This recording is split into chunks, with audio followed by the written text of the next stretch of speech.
programs. So, why do most businesses struggle just to survive? It's because of that broken sales and marketing funnel that we've all been taught. But the way that it functions and I'm talking 99.9% of small businesses, the way that it actually works or the way it's implemented is completely broken, and it doesn't work, and it makes you just kind of survive. Make sense? Yeah, it absolutely does, and I think to add to that, not only most businesses have these broken funnels. I think we don't have a funnel in place. Period.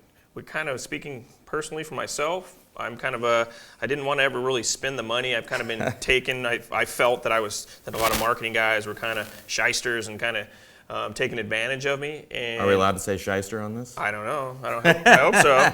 I said it, so there it is.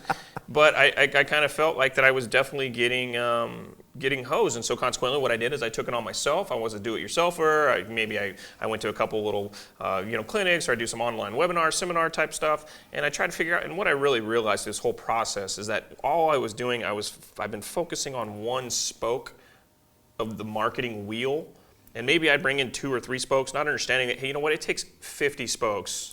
Whatever, 20 spokes. Running at the same time.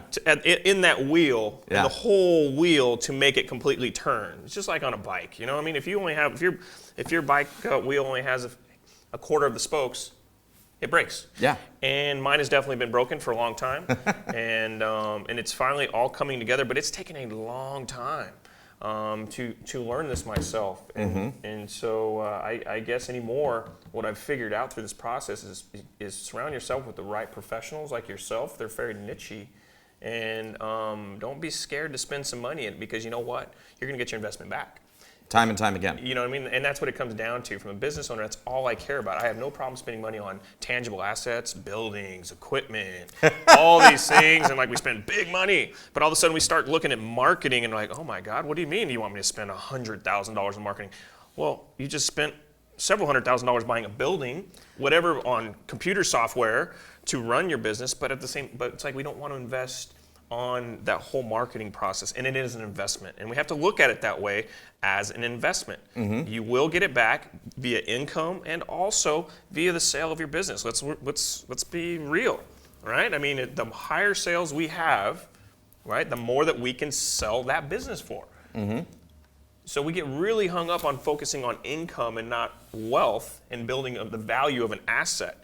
And marketing is very much growing that blue sky portion of your business. So hopefully your real estate's appreciating, and hopefully you're not depreciating the life cycle of all of your equipment, so that there's some value there to sell. But at the end of the day, people really undervalue blue sky, and they're not focusing on it. That's the difference between the little small mom and pop guys and the big corporations. Well, that's the difference between building a brand that someone actually wants to buy, and that's marketable, and having a job, essentially. I mean, there's a lot of business owners that are just functioning like an employee almost.